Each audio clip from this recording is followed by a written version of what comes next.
Hey guys, I just want to do a quick little video here to showcase some stuff, There's a reason why most East Coast guys, we like to run round file chain. And, I do not mean this to be derogatory, okay? But on the West Coast, most of your wood, not all, but most of your wood is soft. It's really soft. You got Doug fir, which is a hard softwood. Some might call it a soft hardwood. I wouldn't.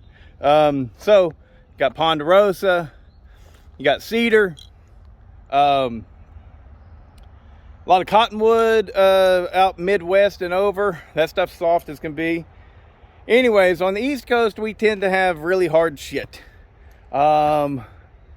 There's stuff in the middle too. You got locust, you got Osage orange. There's hickories, there's ash, maple, hard maple. Of course, all the oaks, all of them. Pecan, God, pecan's hard. So look at this. I got a hammer, all right? I just cut on this big oak log, and I was like, man, that chain too was perfectly acceptable.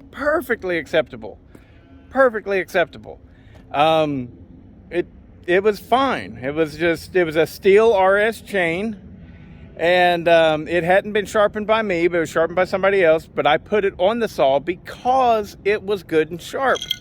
Check this out. This shit, watch this. Let me see if I can get this right here. All right, there's our dent. Let's see if I can hit it flat. Oh, I hit it flat and it made no mark whatsoever. Let's try that again.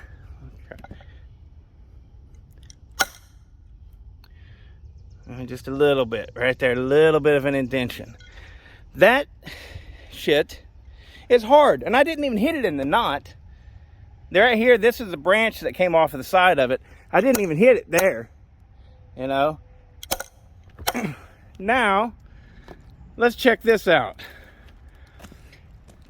This is some loblolly pine right here. Let's see what it does. You hear that thud? Now, I'll say, oh, there's a good one. I hit that one sideways. I will say that it's not going in as far as I thought that it would, but you can hear it in the sound of the wood, the tone of the wood, That right there, that loblolly, that's like a laminated bar. Donk, donk, donk. The oak is a ting. It's like hardened steel. So, no, it's not as hard as hardened steel. No, I'm not saying it's as hard as hardened steel, But square file, we all know that it can be really fast. Of course we know that. We know it. Can it be faster in oak? Yes, of course it can. And it is, if you do everything right and stuff. The reason I don't run square file is not because I can't do it. Because if it was that much better, then I would have already learned or would have already figured that out. But I like round file because the squares that I have used, once I put them in my oak, they dull. Like not even a gas tank, really. But yeah, okay, let's say a gas tank. Whereas my round file, as long as I don't hit dirt, and if I hit dirt with the square file, oh, it's gone instantly. Before that chain makes a full rotation, it is done. It is cooked.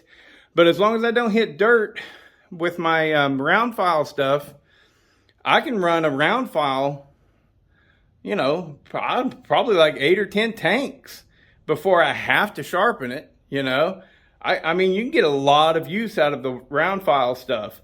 And so that's why square just everything that I've seen, I'm sure that there's some East Coast guys that run square file, you know, and that's fine. I'm not saying you're wrong in doing that, not at all. I'm just saying I don't want to sharpen it that much. Jesus, you know, who likes sharpening a chain? Not this guy. I mean, I don't. But so I got a guy, my Stihl 064 was sent to Jeff Succumbi. I hope I'm getting that name right, buddy. Basically, Jeff was curious because, you know, he sees all the saws on the internet and stuff, you know, and he's going, I think mine is just as fast as that, or I think mine will blow that out of the water, or whatever. And so I did that one video where I was saying, you know, if you think your shit is good, you know, come to a race, put up or shut up. Well, the guy, he lives in Northern California, and he can't just make it out to Hopper Stock or Sawfest, you know. So he said, send me your saw, I'll build it. I was like, all right, you know how I am with steel. I don't give a shit about it. And anyways, so I sent it to him, and he is building it the way that he would build a West Coast saw. And he's also sending me a square file chain. I sent him a chain 2 square file, right? I sent him an 84 drive link Stihl RS chain, and he's going to square file it, and he wants to see how it holds up in these oak, and see if it, you know, see if it'll hold up, see if it's faster than the C83 and all the other chains and stuff. But I mean, he's real genuine about it. He's just wanting to know because he's sick and tired of us East Coast guys saying, listen, this ain't your fucking Doug fir. This is real hardwood. You know, he's sick of us saying that, and he wants to see if it really makes that big of a difference. And yeah, I believe that it does, because I've cut that stuff, and it is an absolute pleasure to cut. Not so much the pine, because you get sap all over you, you know.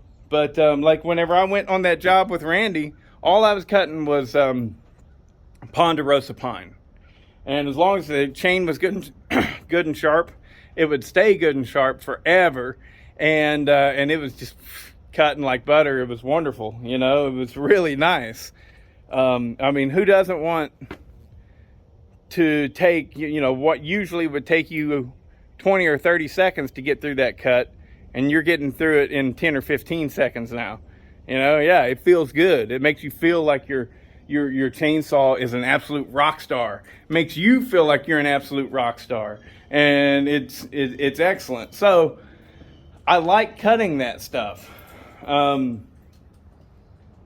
I don't have it. And what a lot of people see when they see my videos, well, they think my shit's slow because of the wood that it's in, as well as I'm not cutting race chains. You know, I'm not that good at filing. Now I can get it, you know, pretty much out of the box if I try, if I really try. But you know, most of the time my chain is substandard. I will admit that, no problem. So when you're seeing something on video and you're going, I don't know, that really doesn't look very powerful, Bodie, understand that I'm in some of the hardest wood that we have in the country. All right. It is hard. And I've cut red oak from other places too. I've cut red oak on my place that is softer than the next red oak and stuff, you know. So there are different strands as well. Like we have, on my property, I have red oak and I have scarlet oak. Scarlet oak, whenever I cut that, it tends to, it's really dusty whenever I cut it. It's really dusty. And I don't know if that means it's harder or softer or what, but it definitely cuts differently than my typical red oak that I'm cutting. This is sourwood. And then all of that in there, pretty much all of that, except for the cat that's up top. All right. All of that is red oak. So anyways, kindling, fire starter stuff, actual fire. So yeah, what's my point with the red oak? So the red oak that you are cutting might be harder than the red oak I cut, and vice versa. You know, I've literally had some on my land, and you can see it with the growth rings, right? You could look at the growth rings and see how this tree right here grew much slower than this one over here. And so therefore it's a more dense wood and it's harder. Some of the stuff that I cut, it's like the whole entire tree is a knot. Yeah, but like that loblolly there, that shit. I was cutting it with the Craftsman. The Craftsman, what is it? The S1600 42cc saw, and it just cut right through that loblolly like nothing. And loblolly is very consistent with what, you know, most of the timber cutters out in the Pacific Northwest are cutting. And, you know, Doug fir is a little bit harder than loblolly. Yep, you know, but your white pine, that's pretty much the same. Up in New England, your white pine up there, that's pretty much the same as our loblolly down here. I mean, you know, maybe one's a little bit harder than the other, sure, but not by much. You know, pine is pine. And I know Doug fir ain't pine, but it's pretty damn close to pine. I mean, you know, come on. It's you know, Doug fir is a lot better to cut, I think, because it's not as sappy. But anyways, yeah, this loblolly, so sappy. Sap will almost pour out of it.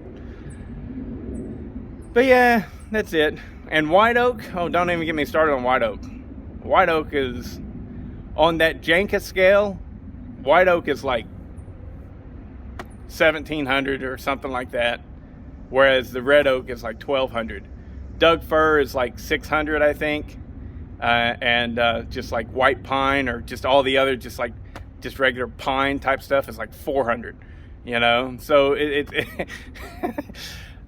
you know, I'm really eager to get that chainsaw back from Jeff, the 064.